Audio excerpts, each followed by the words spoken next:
So, welcome back to another video, fellow coin collectors. And this is Glenn, and today we've got some coins from, can you guess from where they are?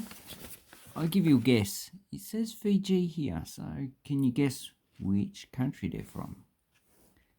That's right, they're from Fiji. Yay! Beautiful. So, we will go through the actual coins. And I have a list here of all the coins that mostly are the pre-decimals and some of the decimal coins, and we'll have a look through that list as well. So Fiji issued the first coins in, not that one, that's a Palestine. Here you go, 1934. So before that they used British coinage. And they issued them in the halfpenny, the 1 penny, the sixpence, 1 and 2 shillings, and they only issued the threepence in 1947. So they would have used probably a New Zealand threepence, I would say. And they probably used, they wouldn't have used New Zealand coins because they were issued at the same time. So probably Australian coins also circulate in New Zealand.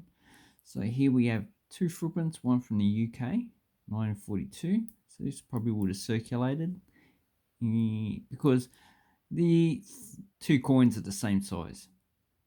And the effigy is different. So this is the effigy the colonial currencies had with the crown on top.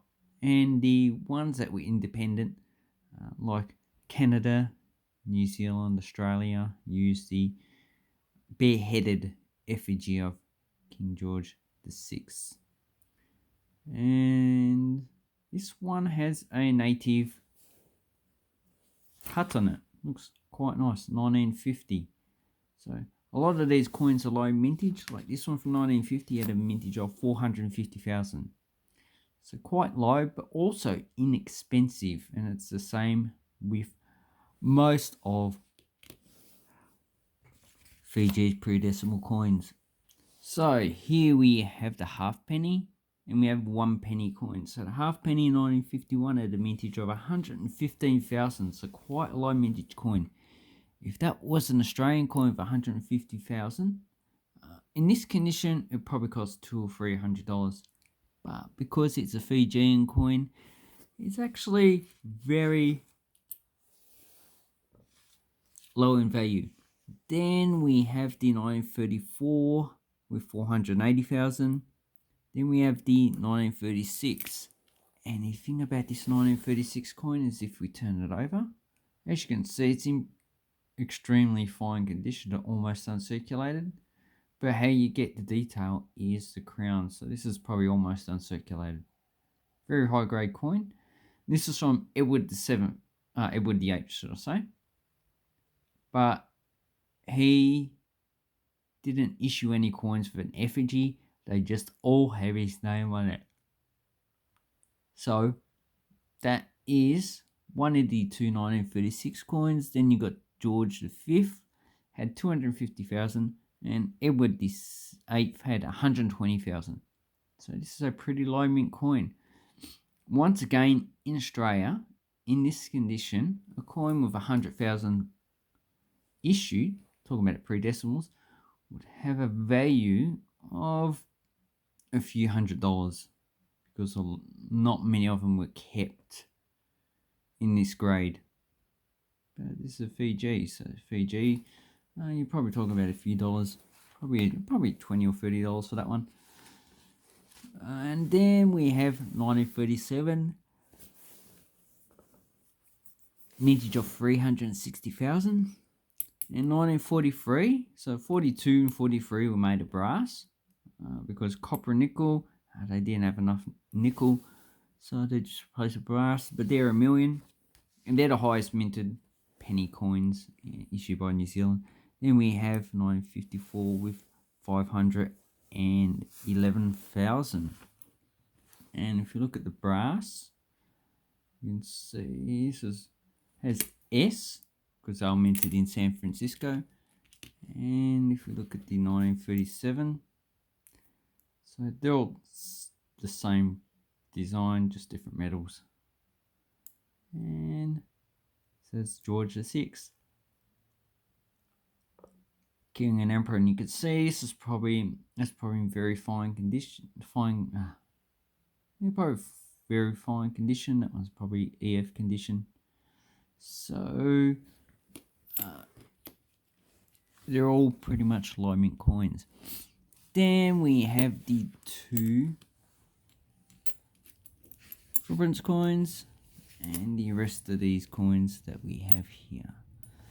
So the Florin coins from the 1920s and 30s. Should I say from the 1930s and 40s? Sorry, they were 1920s. Are pretty low mint. So we've got 1950, as I said, 450,000. 1958, 200,000 coins. 1965, sixpence. So when they demonetized, this is worth 5 cents. And that one is a mintage of 800,000. And then we have 1965, One Shilling and a Florin.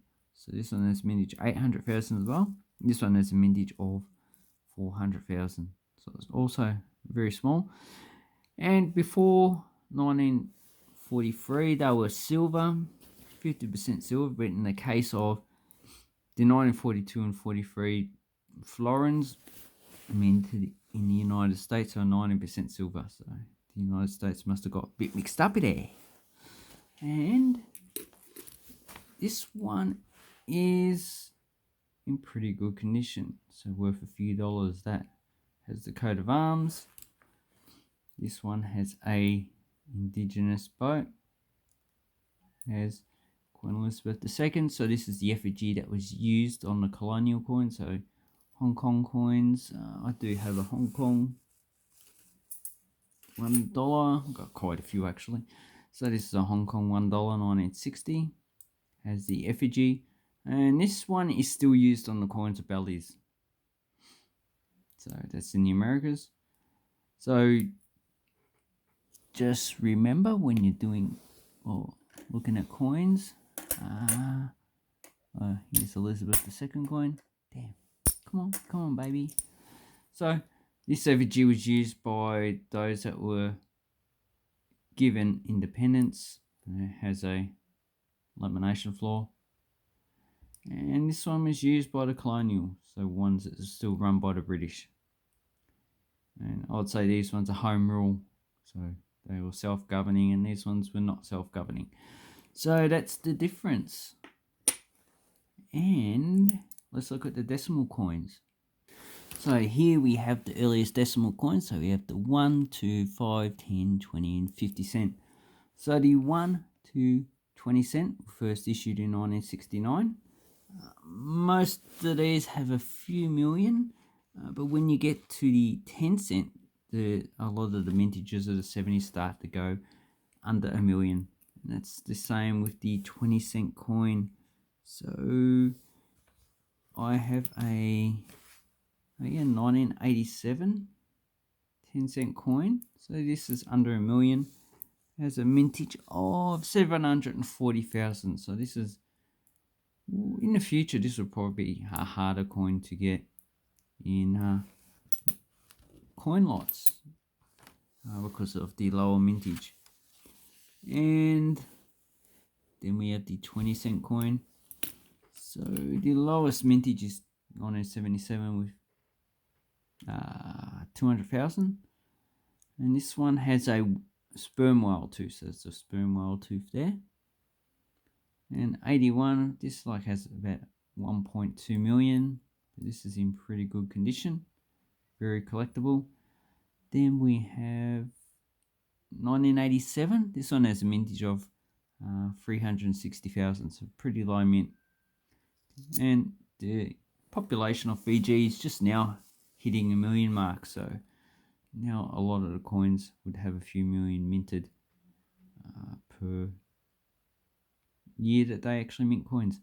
96, so this is a nickel plated steel. This is a copper nickel. In 1990, they changed their coins to nickel-plated steel, which they use these days. And I quite like nickel-plated steel in the large coins. Beautiful.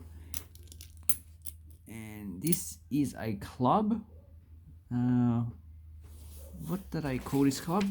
Current Fiji coins have the names on them.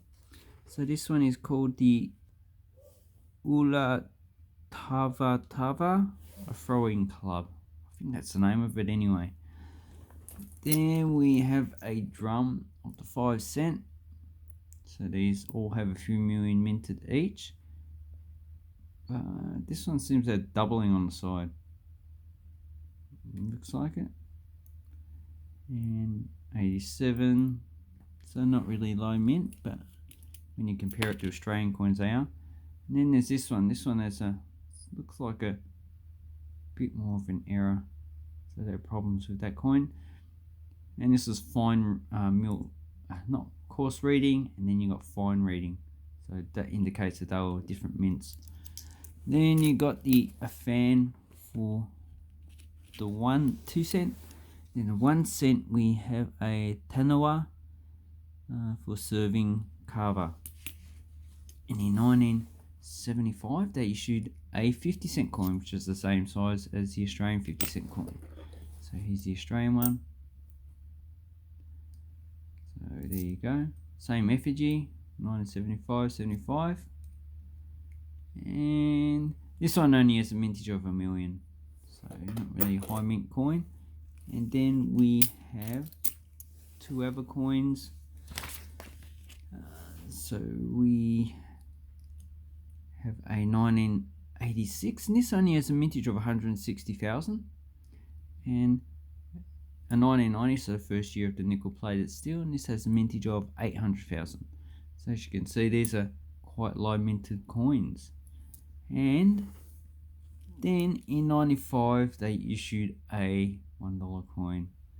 So compare it to 50 cent coin, quite low. And this one has sakamoli, so this is a ceramic water container. It's milled. 95 had a mintage of 5 million, and then after that they have a mintage of 1 million to 2000. And here in 2009 they reduced the size of their coins, so the $1 kept the same diameter, but it reduced from 8 grams to 5 grams. There you go, you can see that. And I can't remember the metal. I think this is brass plated steel. This is aluminium bronze. So you can see I actually quite like this thin coin, quite a nice coin.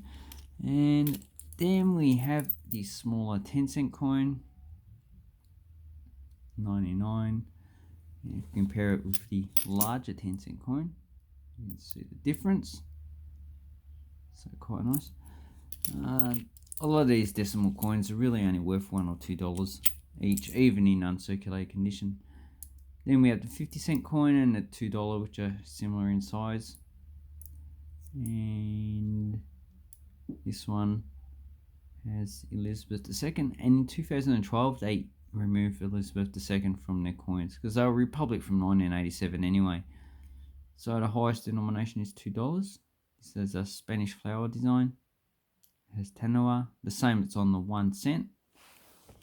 So they just took the design from the 1 cent and put it on the $2. And this one has a ganikatu. Can't remember what bird it is. Looks beautiful. This is actually the best series of Fijis issued, and I need the 50 cent and the $1, and that's will complete my set. But I quite like this coin.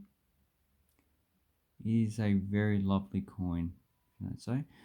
So in 2012 they issued a smaller coin that was similar size to the $1, but because people got confused between the two, they removed that from circulation. It's still a legal tender, and they issued this larger 2014 issue. You can see the difference in size. So let me know what you have about Fijian coins. I believe that they're quite a nice series. Probably also, I would say a lot of them are sleeper coins. You know, people like to say about sleeper coins, you know, they talk about coins with over a few million sleeper coins. I don't think so. But like you have, where is it? This one. This one, 160,000, quite low mint coin, and this one's in pretty good condition. Probably EF condition. Just starting to lose detail on the face.